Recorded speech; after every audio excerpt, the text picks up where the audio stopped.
never had it easy in WWE. I've had injuries. I was released twice, and just when I had scratched and clawed my way to the top, my in-ring career was over. I could have sat at home, satisfied with what I accomplished, but I decided that's not how I wanted my story to end. I wanted to show myself, my family, and anyone who's gone through adversity in life that you need to take on whatever challenges you face and fight for your dreams. Well, we might as well get on the Daniel Bryan bandwagon.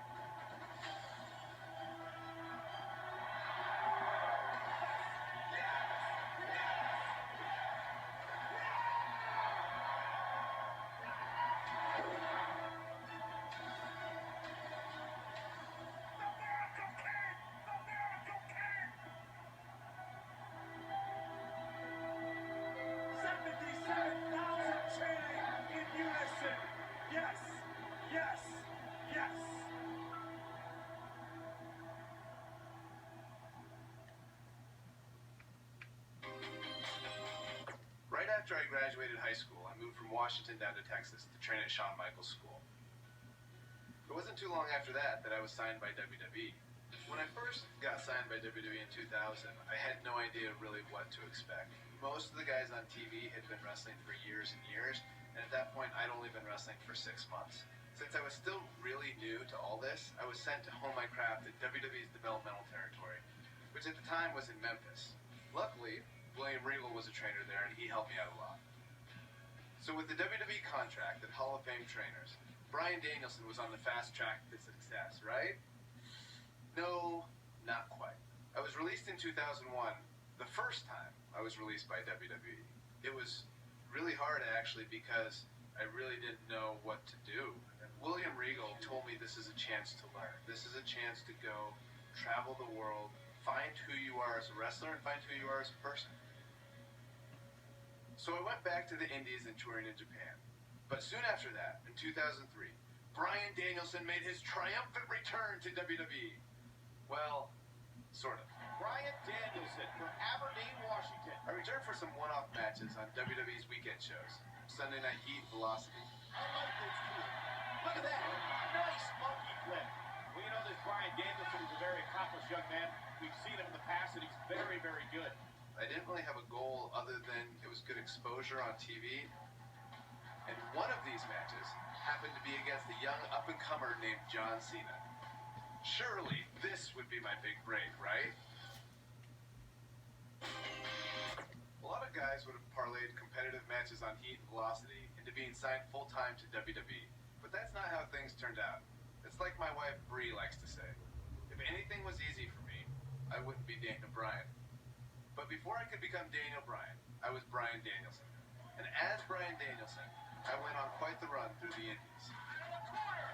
Over the course of 7 years, I won my first world championship and had some amazing matches against guys who went on to become major WWE superstars. Guys like Seth Rollins, Cesaro, all sorts of guys all over the place. A lot of hardcore fans even say these were some of the best matches of my career.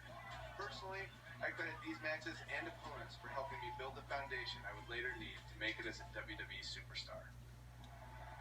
Fans on the indie scene weren't the only ones who took notice, because in 2010, WWE re-signed me and Daniel Bryan was officially born. My name is Daniel Bryan. I've been wrestling all over the world, and finally, I have an opportunity here in the WWE. Although much like childbirth, as I've heard from my wife, this was also a somewhat painful experience. I came back as part of NXT, which wasn't like the NXT that you know and love today. At the time, NXT was a reality show with rookies and pro mentors. Unfortunately, my pro was The Miz. People say that you're great, that you're a star, that you're ready for the WWE. You think you're ready? Yes, I do. Well, one thing you have to learn about the WWE is you have to expect anything. I guess the Miz is mine, beating a little bit of respect. It was NXT rookie. Believe it or not, we didn't get along very well back then either. I think the most ridiculous thing we had to do in NXT was the obstacle course. Okay, so you're gonna do the monkey bars. Then we go in the ring and juggle. Then you're gonna see how fast you can drink soda. Side note, it was was actually supposed to be a hot dog eating contest. When they realized I was vegan and they didn't have any vegan hot dogs, they turned it into a soda drinking contest. I didn't know vegans could drink soda. Not drink at all. I hadn't drank any soda in years. Think, watching that on TV, a grown man just drinking soda from a cup.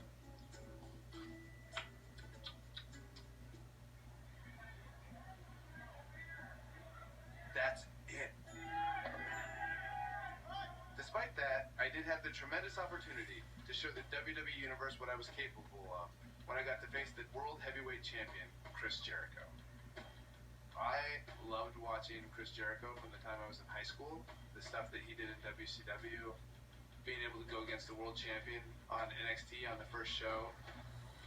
Win, lose, or draw, that elevates you, and I was very thankful for that opportunity.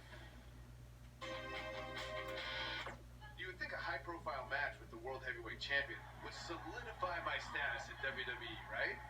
Nope. Just a few months later, I was released. For those of you keeping track at home, this was the second time I was released by WWE. I thought this time I might be done with WWE for good. But not long after my release, I returned to SummerSlam. When WWE called me, they said, hey, if you want to come back, that's for the main event of SummerSlam. Main eventing SummerSlam, it's just super cool. Old school pay-per-views still holds special meaning. Not long after SummerSlam, my strained relationship with The Miz picked up right where it left off. Let me tell you something. I'm the pro. I am the talent. The Miz is almost a perfect adversary for me because we are so polar opposites. The one thing I do respect about Miz, he works very, very hard. You and me, U.S. Championship match. Yes or no? Yes. We had our first match against each other at Night of Champions 2010 for the United States title. After I defeated The Miz, my WWE career really started to take off. I won the Money in the Bank briefcase and then cashed it in to beat The Big Show for my first World Heavyweight Championship. Can you believe it? Daniel Bryan is the new World Heavyweight Champion. But for every step forward, it seemed like I took 2 steps back. One was pretty big. When at WrestleMania in 2012, I lost the world title in just 18 seconds. Oh, man! A front kick by Sheamus! Oh, my God! Sheamus is the world champion! That may be one of the fastest title changes in the history of WrestleMania!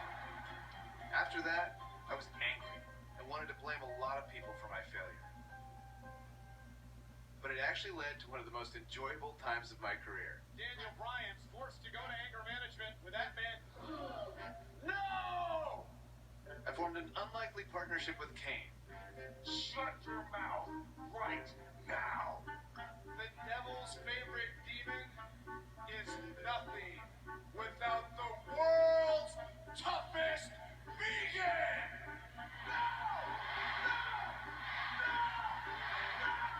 Kane is one of my favorite people.